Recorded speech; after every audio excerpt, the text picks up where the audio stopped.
ఛాయాదేవి శివుడికి ఎప్పుడు తపస్సు చేస్తుంటది.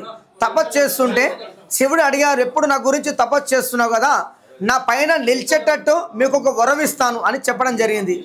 మనకు బోలాశంకరుడు ఛాయాదేవికి వరం ఇచ్చి ఛాయాదేవి వరం పొంది శివుడి పైన ఛాయాదేవిగా కొలువైంది శాస్త్రము చెప్తుంది. సో ఈరోజు అయితే నేను ఒక బ్యూటిఫుల్ టెంపుల్కి అయితే మీ దగ్గరికి తీసుకొని వచ్చేసాను.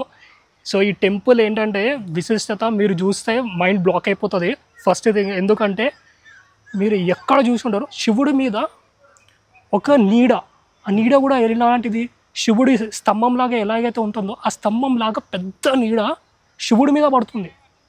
లైట్ ఆఫ్ చేస్తే శివుడి మీద పడుతుంది ఆ నీడ. మార్నింగ్ 6 నుంచి ఈవినింగ్ 6 వరకు ఆ నీడ అయితే ఉంటుంది. ఆ నీడ ఎక్కడి నుంచి వస్తుందో కూడా తెలియదు. సైంటిస్ట్ వాళ్ళు కూడా రీసెర్చ్ చేసినారంటే ఈ టెంపుల్ని, ఆ నీడ ఎక్కడి నుంచి వస్తుంది అనేది తెలియడం లేదంట. ఒక స్తంభంలా ఉంది.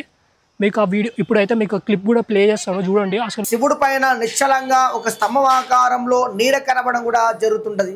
శివుడి మీద ఒక లింగా రూపంలో లేదంటే ఒక స్తంభం రూపంలో కరెక్ట్ శివుడి మీద మనకి షాడో అనేది పడుతుంది. సో ఈ షాడో ఎక్కడి నుంచి పడుతున్నది ఎవ్వరికీ తెలియడం లేదు. పోనీ శివుడి మీద అక్కడ ఏమైనా స్తంభం ఉందా అంటే స్తంభము లేదు. లేదంటే ఇక్కడ ఏమైనా చూడండి, ఇక్కడ చూస్తున్నట్టయితే ఇక్కడ కూడా ఏమీ లేదు శివుడికి ముందున. సో ఈ షాడో ఒక శివలింగం రూపంలో అయితే నిటారుగా అయితే మనకి శివలింగం మీదనైతే కనిపిస్తూ ఉంది. సో అదే ఈ గుడి విశేషం అన్నమాట. ఆ నీడ ఎక్కడి నుంచి వస్తుందో కూడా ఎవ్వరికి తెలియదు. అలాంటి శివలింగం మీద ఆ నీడ అయితే పడుతుంది. ఎక్కడి నుంచి పడుతుందో ఎవరికి తెలియదు. నెంబర్ 2, ఇది వచ్చేసి మనకి త్రికూట ఆలయం. సూర్యనారాయణుడు అలాగే దత్తాత్రేయ స్వామి వారు అలాగే శివుడు కూడా మనకి గుడిలో అయితే కనిపిస్తారు. ఇది త్రికూట ఆలయం. ఇంకో విశిష్టత, ఇది మన టెంపుల్. ఇక్కడ ఒకటి గోపురం, మళ్ళీ ఆ పైన ఒకటి ఉంది, దాని తర్వాత ఆ పైన ఒకటి ఉంది. మొత్తం ఓవరాల్ 3 త్రికూట ఆలయాలు. అంటే ఒకటే 3 గోపురాలకి ఒకటే మండపం అయితే ఉంటుంది. వాటిని త్రికూట ఆలయాలు అని పిలుస్తారు. చాలా తక్కువ ఉన్నాయి కానీ ఆలయాలు. అప్పట్లో అయితే ఈ త్రికూట ఆలయాలు అనేవి చాలా ఫేమస్, కానీ ఇప్పుడైతే ఎక్కువగా లేవు. 3వ విశిష్టత ఏంటో తెలుసా? సూర్య భగవానుడి భార్య అయినటువంటి ఛాయాదేవి, ఆ ఛాయాదేవి పేరుతోని మనకి ఈ శివాలయం అయితే ఉంది. ఛాయా సోమేశ్వరం ఆలయం అని చెప్పి. చూడండి 3వది. బ్రహ్మముహూర్తంలో శ్వేతనాగు రావడం కూడా జరుగుతుంటది. ఈ గుడి వచ్చేసి మనకి నల్గొండ డిస్ట్రిక్ట్ పానగల్లు విలేజ్లో అయితే మనకి ఈ గుడి అయితే ఉంటుంది. సో ఈ గుడికి వెళ్ళడానికి మనం ఇప్పుడు ఎలా వెళ్ళాలో చూద్దాం. సో నేనైతే ఎంజీబీఎస్ దగ్గర నుంచి మనకి డైరెక్ట్ బస్సెస్ అయితే ఉన్నాయి నల్గొండ వరకు. ఎంజీబీఎస్ నుంచి నల్గొండ వరకు 180 రూపీస్ అయితే బస్ ప్రైస్ అయితే ఉంటుంది. ఒకవేళ మీరు సూపర్ లగ్జరీ ఎక్కితే మాత్రం 210 రూపీస్ అయితే ఛార్జ్ చేస్తారు. సో నేనైతే సూపర్ లగ్జరీ ఎక్కినాను. ఎల్బీ నగర్ నుంచి 2.5 hours జర్నీ తర్వాత నేనైతే నల్గొండ రీచ్ అయిపోయా. నల్గొండ నుంచి మళ్ళీ నేను ఇంకొక బస్ అయితే తీసుకున్నా. ఇప్పుడు నల్గొండ నుంచి మనకి ఈ పానగల్లు వెళ్ళడానికి 10 రూపీస్ అయితే బస్ వాళ్ళు అయితే ఛార్జ్ చేస్తారు. అక్కడ నుంచి 1/2 కిలోమీటర్ కాబట్టి మేము నడుచుకుంటూ వెళ్ళిపోవచ్చు.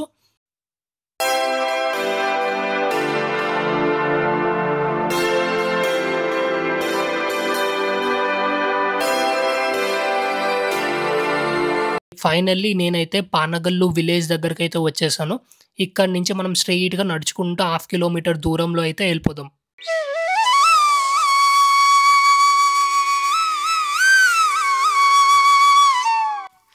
సో ఇది వచ్చేసి మనకి టెంపుల్ ఆర్చ్ అన్నమాట.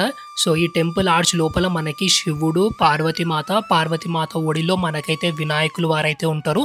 అలాగే 2 సైడ్లలో మనకి నందీశ్వర స్వామి వారి విగ్రహాలు కూడా ఉన్నాయి. సో ఇప్పుడైతే మనం లోపలికైతే వెళ్ళిపోదాం, పదండి.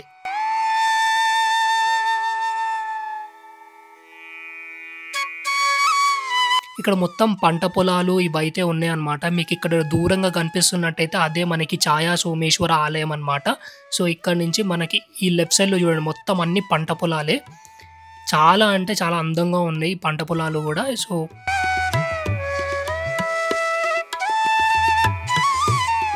సో లోపలికి రాగానే మనకైతే ఇలా ఉంటుంది. మన వెహికల్స్ అయితే ఇక్కడ పార్క్ చేసుకోవచ్చు. ఎంట్రీ ఫీజు అయితే ఈ గుడికి అయితే ఏం లేదు.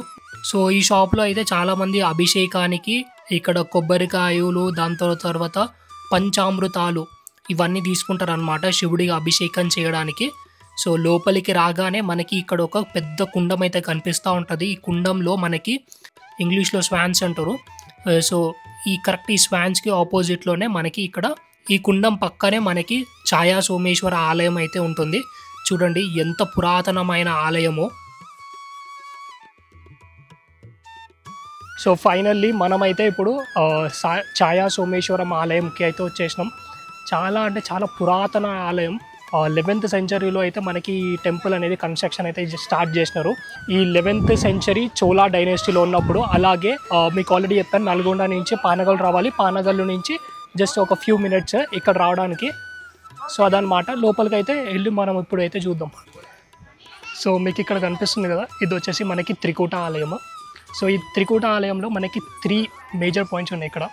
ఫస్ట్ది ఏంటంటే ఇక్కడ ఒక ఛాయ అంటే ఒక షాడో లాంటిది, ఒక షాడో స్తంభం లాంటిది శివుడి మీద అయితే పడుతూ ఉంటుంది. చాలా పెద్ద స్తంభం లాంటిది అనమాట. ఆ స్తంభం శివుడి మీద పడుతుంది, ఎక్కడో కనబడదు. అలాగే సెకండ్ది వచ్చేసి మనకి స్వయంభూ శివలింగం. ఇది మీకు ఇందాక చెప్పినట్టు త్రికూట ఆలయం అని చెప్పాను కదా, మొత్తం ఇక్కడ ముగ్గురు దేవుళ్ళు అయితే ఉంటారు. ఫస్ట్ వచ్చేసి శివుడు, రెండోది వచ్చేసి మనకి దత్తాత్రేయ స్వామి వారు, మూడోది వచ్చేసి మనకి సూర్యనారాయణ భగవానులు. సో ఈ ఛాయ అనే పేరు ఎందుకు వచ్చిందంటే మనకి ఇక్కడ సూర్యనారాయణుడి గుడి కూడా ఉంది కదా, ఇక్కడ సూర్యనారాయణ వారి వైఫ్ పేరు వచ్చేసి ఛాయ. సో అలాగా మనకి ఈ ఛాయా సోమేశ్వర ఆలయం అని పేరు కూడా వచ్చింది, ఈ శివాలయం పేరు కూడా. ఉదయం 5 గంటల నుంచి రాత్రి 8 గంటల వరకు ఈ గుడి ఓపెన్ ఉంటుందండి. ఎటువంటి గుడి మాత్రం బంద్ చేసి ఉండదు. సో ఈ టెంపుల్ టైమింగ్స్ అయితే మీరు విన్నారు కదా, మార్నింగ్ 5 నుంచి ఈవినింగ్ 8 వరకు అయితే మనకి టెంపుల్ ఓపెన్లోనే ఉంటుంది.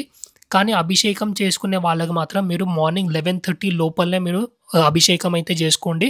ఎందుకంటే 11:30 తర్వాత అభిషేకాలు అనేటివి చెయ్యరనమాట. అలాగే అభిషేకం మళ్ళీ తర్వాత ఈవినింగ్ 5:30కి అయితే స్టార్ట్ అవుతుంది అభిషేకం కూడా. సో అక్కడ కనిపిస్తుంది కదా, సో ఇక్కడ నుంచి మనం అయితే లోపలికి ఎంట్రీ అయినాం. లోపలికి ఎంట్రీ అవ్వగానే మనకి ఇక్కడ అభయ ఆంజనేయ మందిర్ అయితే ఉంది. ఇక్కడ ఔరంగజేబ్ కాలంలో విగ్రహాలన్నీ కూడా ధ్వంసం అవడం కూడా జరిగినది. ప్రధాన దేవాలయం మాత్రం ధ్వంసం కాలేదు. చాలా అంటే చాలా ధ్వంసం అయిపోయినాయి. నందీశ్వర స్వామి వారివి తలలు ఏవైతే ఉంటుందో ఆ తలలు అయితే ఇక్కడ ఏమీ లేవు, మొత్తం అంతా ధ్వంసం అయిపోయినాయి. ఇక్కడ బయటలో ఉన్నట్టు కూడా ఉపాలయాలు కూడా ఖాళీగా ఉన్నాయండి. అవన్నీ ఔరంగజేబ్ కాలంలో ధ్వంసం అవడం కూడా జరిగినది. సో ఔరంగజేబు దండయాత్ర ఎప్పుడైతే స్టార్ట్ చేశాడో మన తెలంగాణలో కూడా వచ్చి ఈ గుడ్లన్నీ ధ్వంసం చేయడానికి వచ్చాడనమాట. సో ఆఖరికి ఈ గుడిని కూడా ధ్వంసం చేశాడు. ఇక్కడ ఉన్న ఉప ఆలయాలు, ఇక్కడ ఒకటి ఆంజనేయ స్వామి వారిది, అలాగే ఇక్కడ ఒక ఈ ఉప ఆలయం కూడా, దీన్ని కూడా ధ్వంసం చేశాడు. ఇక్కడ విగ్రహాలు కూడా ఏం లేదు. సో ఇప్పుడు మనం లెఫ్ట్ సైడ్కి వెళ్ళి ఇక్కడ మనకు ఒక గుడి ఉంది. ఇది వచ్చేసి మనకి నటరాజ మందిర్. సో ఈ గుడికి ఇంకో ఉప ఆలయం నటరాజ స్వామి వారి గుడి. సో ఈ గుడిలో కూడా ఈ ధ్వంసం అయిపోయి ఉంది. ఇక్కడ కూడా నటరాజ స్వామి వారి విగ్రహం అయితే ఏం లేదు. సో ఇక్కడ ఒకటి మనకి ఆత్మలింగం అనే ఒకటి ఉంది. సో రాగానే మనకి లెఫ్ట్ సైడ్లో అయితే మనకి వినాయకులు వారు అయితే ఉన్నారు. ఆ వినాయకులు వారి పక్కన మనకైతే ఆత్మలింగం అయితే ఉంది.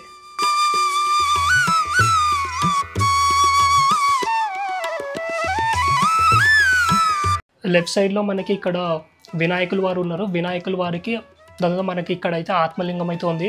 చాలా పురాతన ఆలయం అన్నమాట ఈ టెంపుల్ అనేది. చాలా అంటే అప్పుడు చోళా డైనాసిటీ 11th సెంచరీలో అయితే మనకి ఈ టెంపుల్ అనేది కన్స్ట్రక్ట్ చేశారని చెప్పాను కదా. చూడండి నా బ్యాక్గ్రౌండ్లో టెంపుల్ ఎలా ఉందో. దీని పక్కనే మనము ఇలాగ నడుచుకుంటూ వెళ్తే మనకి ఇక్కడ అమ్మవారి విగ్రహం అయితే చిన్నది ఉంది, చూపిస్తాను. ఇదిగోండి, పార్వతీ అమ్మ అనొచ్చు, లేదంటే దుర్గమ్మ అనొచ్చు. సో అంతా శక్తి మాత at the end of the day.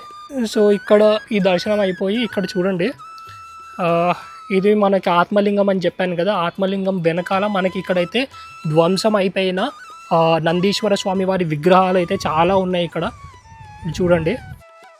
ఇది దీని పక్కన, దాని తర్వాత మనం ఇలాగా నడుచుకుంటూ వెళ్తే ఇదిగోండి ఇట్ సైడ్ నుంచి మనకి ఇక్కడ ఇంకొకటి గోపురం అయితే కనిపిస్తుంది. ఈ ఆర్కిటెక్చర్ కూడా చూస్తున్నట్టయితే మనకి ఈ ఆర్కిటెక్చర్ నార్మల్ టెంపుల్స్లో అయితే మనకు కనబడదు. చాలా పురాతన ఆలయాలు కాబట్టి మనకి ఈ చిన్నవి కనిపిస్తున్నాయి కదా, 1 2 3 4 5. సో ఈ ఆర్కిటెక్చర్ కూడా చాలా డిఫరెంట్ ఆర్కిటెక్చర్ అనమాట, ఎలాబరేట్. సో ఇలాగ నడుచుకుంటూ ఇక్కడ ఒకటి గోపురం లాంటిది ఏదో ఉంది ఇక్కడ కూడా, వెళ్ళి చూసేద్దాం. ఈ మాన్యుమెంట్ వచ్చేసి స్టేట్ ఆర్కియాలజీ పరిధిలో ఉందండి. మళ్ళీ ఎండోమెంట్ ట్రస్ట్ ద్వారా ఈ దేవాలయం కూడా అభివృద్ధి అవ్వడం కూడా జరుగుతున్నది. 2016లో కృష్ణా ఫెస్టివల్ సందర్భంగా తెలంగాణ ప్రభుత్వం కొంచెం నిధులతోటి ఈ దేవాలయం కూడా అభివృద్ధి అవ్వడం కూడా జరిగినది. So Telangana government around 2 crores అనుకుంటా ఇన్వెస్ట్మెంట్ చేసి ఈ గుడిని అయితే డెవలప్మెంట్ అయితే చేశారనమాట. సో ఇక్కడ ఉన్న ఉప ఆలయం కూడా ఇరిగిపోయి అయితే ఉంది. సో ఇరిగిపోయిన దాన్ని కొంచెం మన 2 crores పెట్టారు కదా, కొంచెం ఇదైతే కన్స్ట్రక్షన్ అయితే చేశారనమాట. కానీ లోపల విగ్రహాలు అయితే ఏవీ లేవు. ఇందాక స్టార్టింగ్లో వచ్చినప్పుడు మీకు త్రికూట ఆలయం అన్నప్పుడు మనకు ఓన్లీ 2 గోపురాలు చూపించాను. సో ఇది ఇక్కడున్నవి 2, ఇక్కడున్నది ఫస్ట్ది, సెకండ్ది ఇది గోపురం, ఇదేమో 3rd గోపురం. మొత్తం త్రికూట ఆలయాలు. సో ఇది చూడండి, దీని మీద మనకి శివలింగం అయితే ఉంది చిన్నది. ఇదేమో అమ్మవారి విగ్రహంలా ఉంది. ఇక్కడ అమ్మవారి ఫోటో అయితే పెట్టినారు. మరి ఇది చూడండి.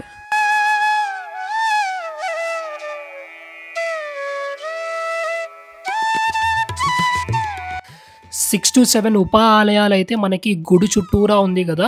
సో ఈ గుడి చుట్టూరా ఓన్లీ ఒక్క గుడి, అది శివాలయం ఆత్మలింగం తప్పితే ఇక్కడ ఏ ఉప ఆలయాల్లో ఏ విగ్రహము అయితే లేదు. సో ఇప్పుడైతే మనం ఈ త్రికూట ఆలయానికి ఉన్న ఉప ఆలయాలు అయితే అన్ని దర్శనం అయితే చేసుకున్నాం కదా. సో చాలా అయితే విగ్రహాలు ఇక్కడైతే ధ్వంసం అయిపోయాయి. సో ఇప్పుడైతే మనం గుడి లోపలికి వెళ్ళి స్వామివారిని అయితే దర్శనం అయితే చేసుకుందాం. సో గుడి లోపలికి వెళ్ళడానికి మనకి 2 దారులు అయితే ఉంటుంది. కంప్లీట్ లెఫ్ట్ సైడ్లో మనకి వచ్చేసి అభిషేకం లైన్. ఎవరైతే అభిషేకం చేసుకోవాలి అని అనుకుంటున్నారో వాళ్ళు మాత్రం కంప్లీట్ లెఫ్ట్ సైడ్లో మాత్రం వెళ్ళండి. మధ్యలో లైన్ అయితే ఇది మన ఫ్రీ లైన్ ఉంటుంది కదా, ఫ్రీ లైన్ వచ్చేసి మధ్యలో లైన్ అనమాట.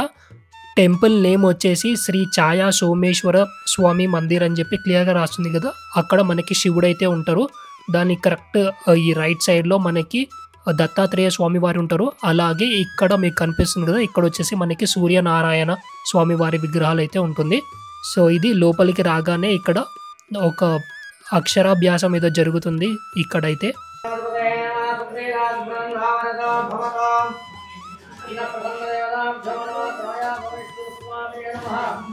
లోపలికి రాగానే మనకి ఇక్కడ వినాయకుల స్వామి వారు అయితే ఉంటారు. ముందు వినాయకుల స్వామి వారిని దర్శించుకొని అప్పుడైతే మనం ఛాయా సోమేశ్వర ఆలయం లోపలికైతే వెళ్దాం. ఇదిగోండి లెఫ్ట్ సైడ్లోనే మనకైతే. ఇప్పుడు మనం పంతుల గారిని అయితే మనం ఈ ఆలయ చరిత్ర గురించి అయితే తెలుసుకుందాం. ఈ ఆలయ చరిత్ర గురించి చెప్పండి.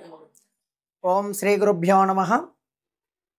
వాగర్త వివ సంపర్త వాగర్త ప్రతిపతయే జగతో పితరో వందే పార్వతీ పరమేశ్వర. పానగల్లు నల్గొండ జిల్లా అండి. మనకు శ్రీ శ్రీ శ్రీ ఛాయా సోమేశ్వర స్వామి దేవస్థానం ప్రాచీన దేవాలయము. ఇదొక పానగల్లుని ఒక రాజధాని చేసుకొని దేవాలయాలు కూడా నిర్మాణం కూడా చేయడం జరిగినది. ఇక్కడ 3 దేవాలయాలు ఉంటాయండి, ప్రాచీన దేవాలయాలు. శ్రీ వెంకటేశ్వర స్వామి దేవస్థానం, శ్రీ పచ్చల సోమేశ్వర స్వామి, శ్రీ ఛాయా సోమేశ్వర స్వామి దేవస్థానం, ఉదయ ఆదిత్య సముద్రం, ఇవన్నిటి కూడా కుందూరు చోళులు పరిపాలించారండి. ఎక్కువ ఛాయా సోమేశ్వర స్వామి ఈ గుడిలో ఒక ప్రాముఖ్యత, ఒక ఛాయా పడడం కూడా విశేషము. ఈ దాదాపు ఛాయా సోమేశ్వర స్వామి 1050 సంవత్సరాలండి. 11వ శతాబ్దం నాటిది కుందూరు చోళులు దేవాలయాన్ని కూడా నిర్మాణం కూడా చేయడం జరిగినది. ఇక్కడ 3 గర్భగుడులు ఉంటాయండి. ప్రధాన దేవాలయము శ్రీ ఛాయా సోమేశ్వర స్వామి, శ్రీ దత్తాత్రేయ స్వామి, సూర్య భగవానుడు. దీన్ని త్రికుటాలయంగా పిలుస్తారు. ఇక్కడ ఈ మండపంలో వచ్చేసి 18 స్తంభాలు ఉంటాయండి. ఈ 18 స్తంభాలలో పడమటున్న గర్భగుడిలో శివుడు పైన నిశ్చలంగా ఒక స్తంభం ఆకారంలో నీడ కనబడడం కూడా జరుగుతుంటది. ఇదిగోండి ఇదే ఆ నీడ.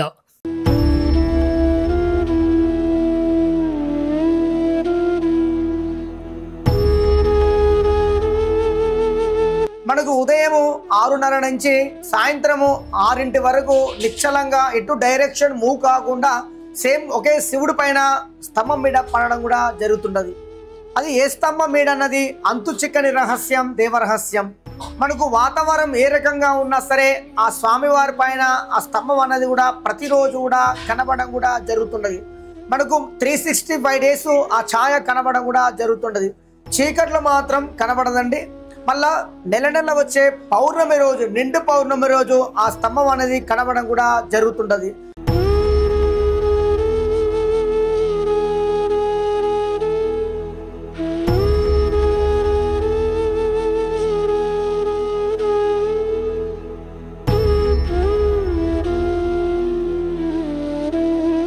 ఎందుకంటే మనకు విదేశాల నుంచి శాస్త్రవేత్తలు పరిశోధనలు కూడా వాళ్ళు కూడా వచ్చి ఇక్కడ పరిశోధన కూడా చేశారు.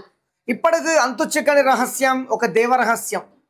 ఎందుకంటే సూర్యుడు ఉదయిస్తున్నప్పుడు స్వామివారి పైన సూర్యకిరణాలు కూడా పడడం చాలా విశేషం. ఇది పడమడ. సూర్యుడు అస్తమించిన తర్వాతకి సూర్య భగవాను తూర్పు గర్భగుడిలో సూర్యకిరణాలు కూడా పడడం కూడా చాలా విశేషం. ఇక్కడ ఔరంగజేబు కాలంలో విగ్రహాలన్నీ కూడా ధ్వంసం అవడం కూడా జరిగినది. ప్రధాన దేవాలయం మాత్రం ధ్వంసం కాలేదు. ఎందుకంటే ఇప్పుడు కూడా బ్రహ్మముహూర్తంలో శ్వేతనాగు రావడం కూడా జరుగుతుంటుంది. ఇక్కడ ఉదయం ప్రాంగంలో కానీ సంధ్యాకాలం కానీ ఆ గర్భాలకు వచ్చి స్వామివారు దర్శించుకోవడం కూడా జరుగుతున్నది. శ్వేతనాగు శాస్త్రం ఏం చెప్తుందంటే ఎదురుగా సూర్య భగవానుడు, సూర్యుని ధర్మపత్ని ఎవరు? ఛాయాదేవి, శనీశ్వర్ తల్లి అమ్మవారు. అమ్మవారు విగ్రహరూపులు కాకుండా ఛాయారూపంలో కొలువైంది ఛాయాదేవి. మనకు ఛాయను దర్శించుకుంటే నరదృష్టి శనున్నా కూడా తొలిపోవడం కూడా జరుగుతుంటది. చాలా విశేషమైన స్వామివారండి. ఇక్కడ స్వామివారు దర్శించుకోండి, మీ జన్మ ధన్యమైపోతుందండి. ఎందుకంటే మనకు ఛానల్ వాళ్ళు, యూట్యూబ్ ఛానల్ వాళ్ళు ఈ 4 స్తంభాలు కలిపి అక్కడ పడుతుందని చెప్తున్నాం జరుగుతుందని. మీరు ఒక స్తంభం అనుకున్నప్పుడు మీ నీడ అక్కడ పడాలి. మీరు ఏ స్తంభం మీద చేయబెట్టినా సరే మీ నీడ చేయమని అక్కడ పడదు. ఎందుకంటే మన సన్లైట్ మారినా సరే ఛాయ మారాలి, కానీ ఛాయ నీడ మాత్రం ఎప్పుడు కూడా మారదు. 365 days ఆ స్తంభం అనేది కూడా కనపడడం కూడా జరుగుతుంది. ఎందుకంటే ఛాయాదేవి శివుడికి ఎప్పుడు తపస్సు చేస్తుంటది. తపస్సు చేస్తుంటే శివుడు అడిగారు, ఎప్పుడు నా గురించి తపస్సు చేస్తున్నావు కదా, నా పైన నిలిచేటట్టు మీకు ఒక వరం ఇస్తాను అని చెప్పడం జరిగింది. మనకు బోలాశంకరుడు ఛాయాదేవికి వరం ఇచ్చి ఛాయాదేవి వరం పొంది శివుడి పైన ఛాయాదేవిగా కొలువైంది. శాస్త్రము చెప్తుంది. ఆమె ఛాయాదేవి ఎప్పుడు కూడా ఆమె తపస్సు చేస్తుంటది కాబట్టి శివుడి పైన ఆ వరం ఇచ్చి ఛాయాదేవి ఆ శివుడి పైన ప్రత్యక్షమైంది.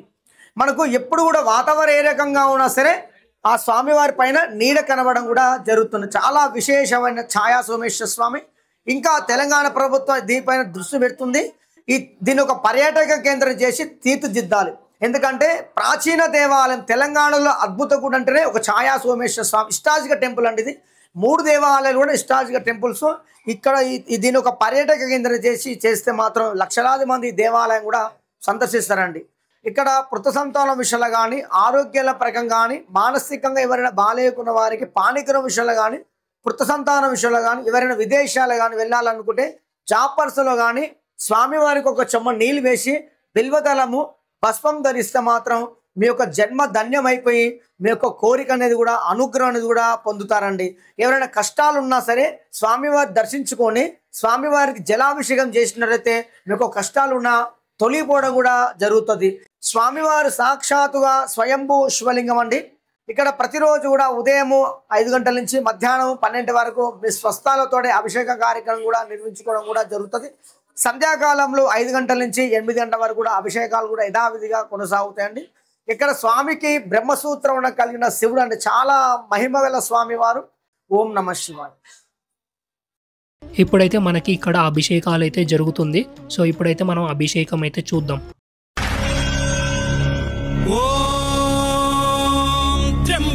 यजामहे सुगंधिं पुष्टिवर्धनम् उर्वारुकमिव बन्धनान् मृत्योर्मुक्षीयमामृतात् यो रुद्रो अग्नव्यो अप्सुय ओषधीषु यो रुद्रो विश्वा भुवना विवेश तस्मै रुद्राय नमो अस्तु तमुष्टु हि यस्विषुः सुधन्वायो विश्वस्य क्षयति भेषजस्य यक्ष्वा महेशौ मनसाय रुद्रन्नमोभिर्देवमसुरं दुवस्य अयं मे हस्तो भगवान् अयं मे भगवत्तरः अयं मे विश्वभेषजोऽयं शिवाभिमर्शनः ये ते सहस्रमयुतं पाशां मृत्यो मर्त्याय हन्तवे तान् यज्ञस्य मायया सर्वान् वयजामहे मृत्यवे स्वाहा मृत्यवे स्वाहा.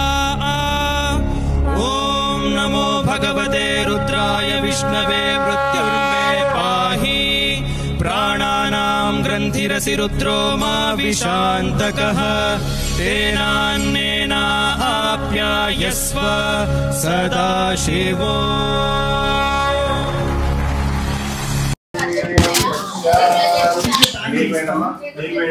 ओम विश्वानां विश्वशंभुवां नारायणं देवीं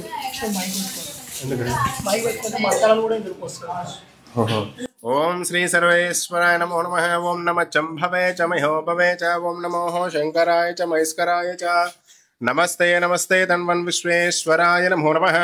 ओम अभिषेकाराधनं करिष्ये श्री महादेवाय नमो नमः। राइट विभूति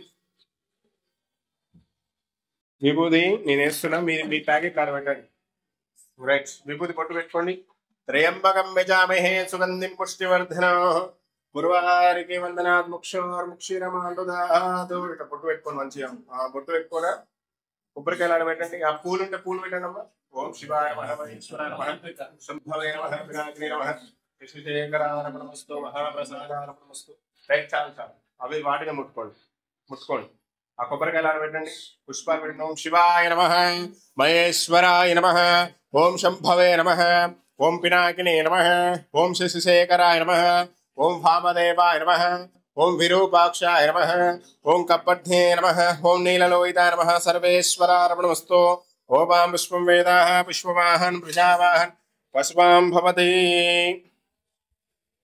రైట్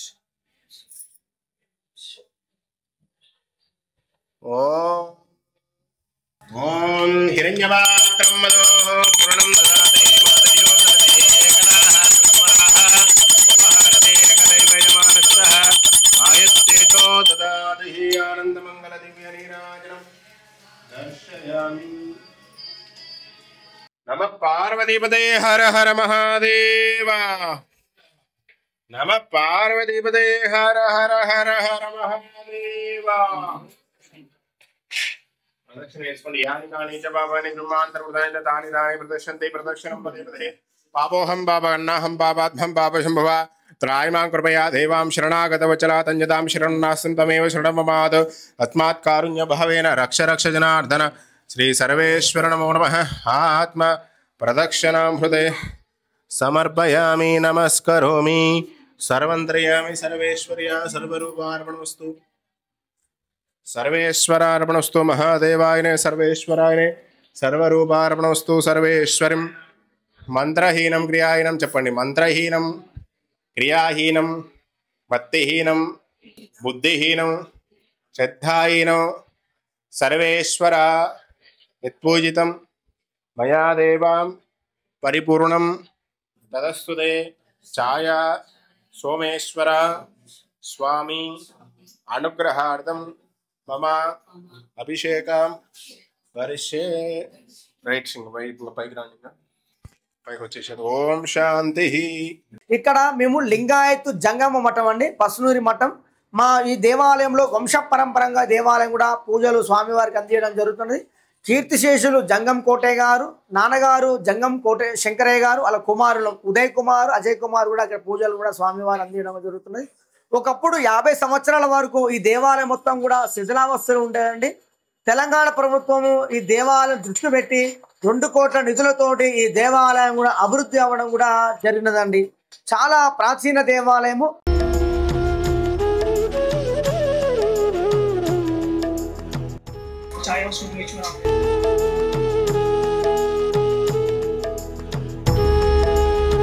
సో ఇప్పుడైతే మన దర్శనం కూడా అయిపోయింది దర్శనం అయిపోయి ఇప్పుడైతే మనం బయటకు నా దర్శనం అయిపోయి బయటికి రాగానే ఇక్కడ మనకి సుబ్రహ్మణ్యేశ్వర స్వామి వారి విగ్రహం అయితే ఉందండి సో ఇప్పుడు అలాగా కొంచెం ముందుకు నడుచుకుంటూ వెళ్తే మనకి లెఫ్ట్ సైడ్ లో దత్తాత్రేయుల స్వామి వారి విగ్రహం కూడా ఉంది ఈ దత్తాత్రేయ ఈ త్రికూట ఆలయంలో సెకండ్ గుడి ఇది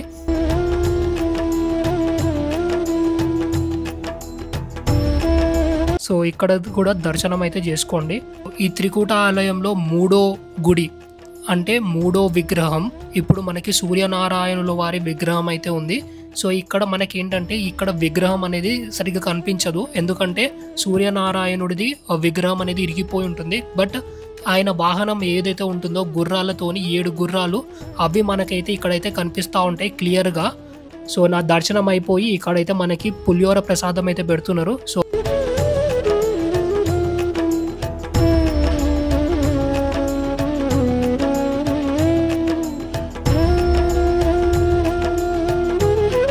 ఈ గుడి మొత్తం అంతా మీకు కనిపిస్తుంది కదా, ఆ వెనకాల ఉన్న ఈ గుడి. ఇక్కడంతా ఇప్పుడు ఫోటోషూట్లు, వెడ్డింగ్ షూట్లు ఇవన్నీ చేస్తున్నారు అన్నమాట. ఇప్పుడైతే చేపలకి మురుమురాలు అయితే కొన్నాను. ఇప్పుడైతే వెళ్ళి చేపలకైతే వేద్దాం.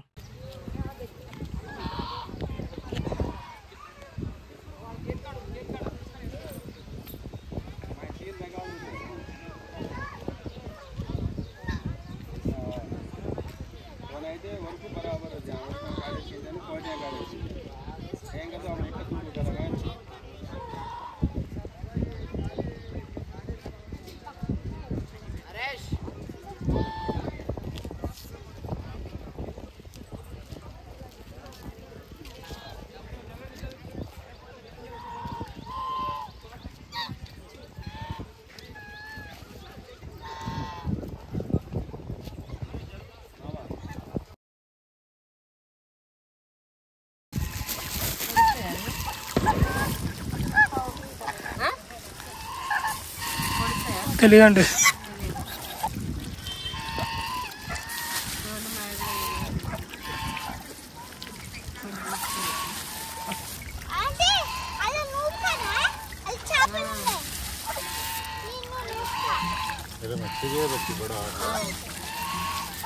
చేపలు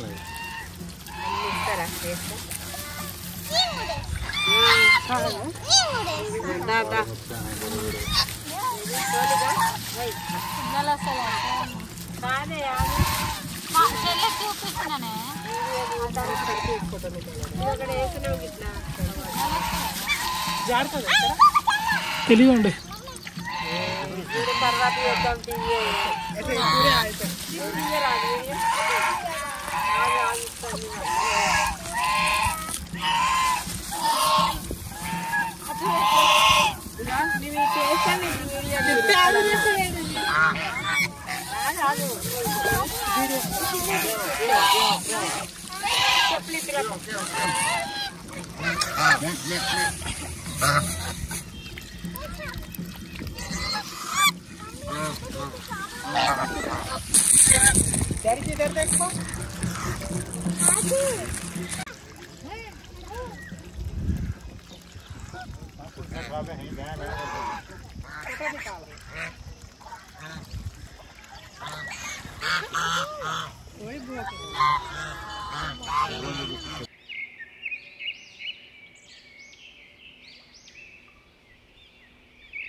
సో ఇప్పుడైతే మన ఛాయా సోమేశ్వర ఆలయం అయితే అయిపోయింది కదా, పచ్చల సోమేశ్వర ఆలయం కూడా ఉంది.